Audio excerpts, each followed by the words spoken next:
Listening Library presents Mother Knows Best, A Tale of the Old Witch by Serena Valentino. Read for you by Lucy Rayner.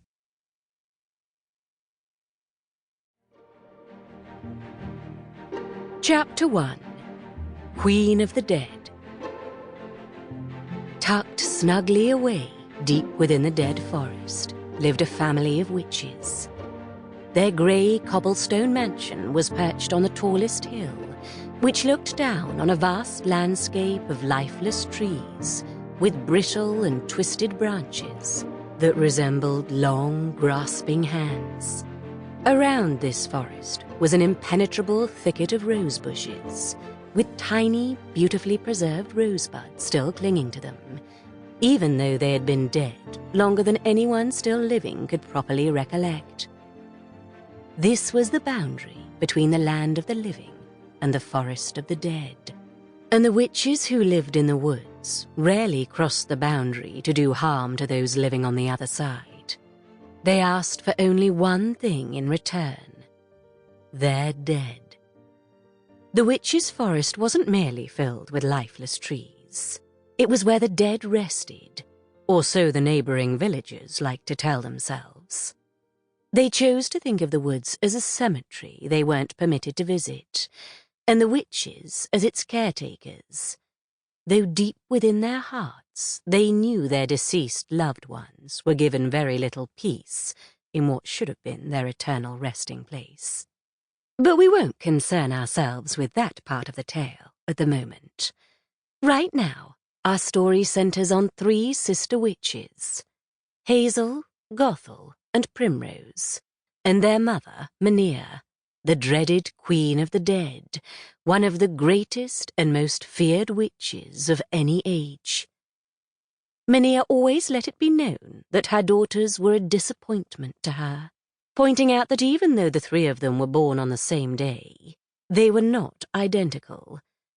It was widely accepted in the magical realms that having identical witch daughters was a great honor. They were highly favored among the gods because they possessed greater power and magical ability than the average witch.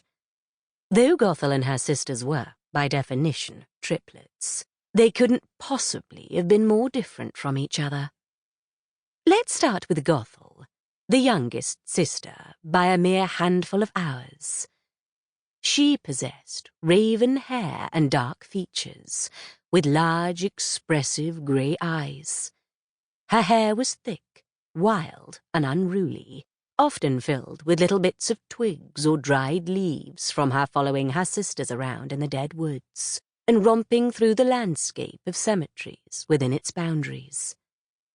When Gothel chose to look up from one of her precious books, long enough to notice her surroundings, she had a very large personality, demanding the attention of everyone in the room. She was a thoughtful, pragmatic young woman, rarely ruled by her emotions, and singularly focused on eventually taking her mother's place in the forest of the dead. There was only one thing more important to her: her sisters. Hazel, the eldest sister, was lanky and shy, with large light blue eyes. Her hair was a brilliant shade of silver and cascaded over her shoulders like a shroud. She moved silently, like a wraith-like goddess, which was fitting, really, considering where she and her sisters lived. Hazel was a soft-spoken and exceedingly empathetic young lady, always willing to listen to her sisters' problems and lend her support. That leaves us with Primrose. Now, she was a striking redhead with sparkling green eyes, a peaches and cream complexion, and a light smattering of freckles across her nose. She was light-hearted and fun, always ready for adventure, and doomed to be entirely driven by her emotions, which sometimes vexed her sisters, causing the three to quarrel. The sisters spent much of their time in the dead woods, exploring the mausoleums and reading the names off the headstones in what felt like to the sisters a small city of the dead. They spent hours walking the various pathways, of beautiful and ornate tombstones, statues, and crypts, sometimes saying the dead's names aloud as they passed them, reciting the names off the tombstones, singing them almost like a song. With little else to fill their time, the sisters found happy occupations to keep themselves busy while traversing the dead forest. Hazel loved to bring thin pieces of delicate parchment and coal with her on their long walks in the woods, so she could make impressions of some of the more ornate and decorative headstones. She called them rubbings. Sometimes she found a name on one of the headstones particularly interesting or funny, and she would make a rubbing simply for reference. Later, she would look up the person in her mother's large leather-bound ledger that contained the names and origins of every person buried within their woods, which made her feel less alone. Not that her sister's friendship wasn't enough, mind you, but she liked to imagine some of the dead as her friends. She and her sisters were quite alone in the dead woods, aside from their mother, who was busy and sequestered away at every opportunity, occupied with her magic, leaving little time to spend with her daughters.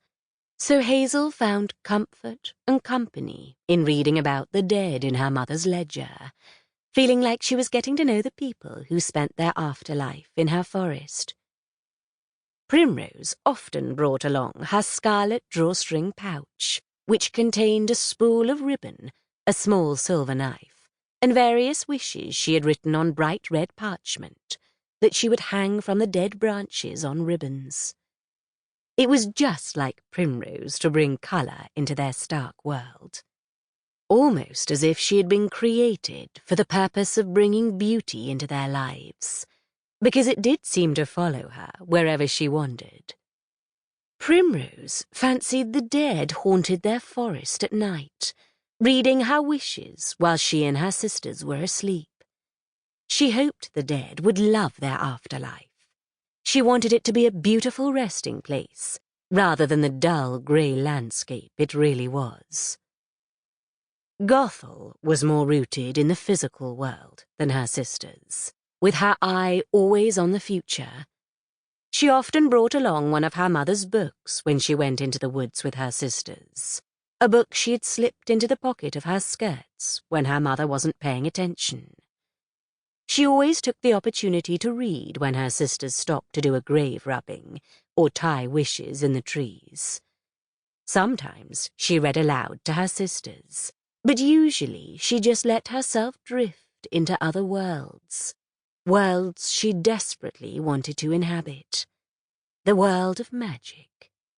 And this day was no different. Gothel, move! You're blocking the headstone I want to do next. Gothel looked up at Hazel, who gazed down at her disapprovingly. The sun was directly behind her, creating a shimmering silhouette that emphasized her ghost-like face. But I'm comfortable here, Hazel. Can't you rub one of the other headstones? Gothel asked, squinting to see her sister clearly. Hazel sighed. I guess.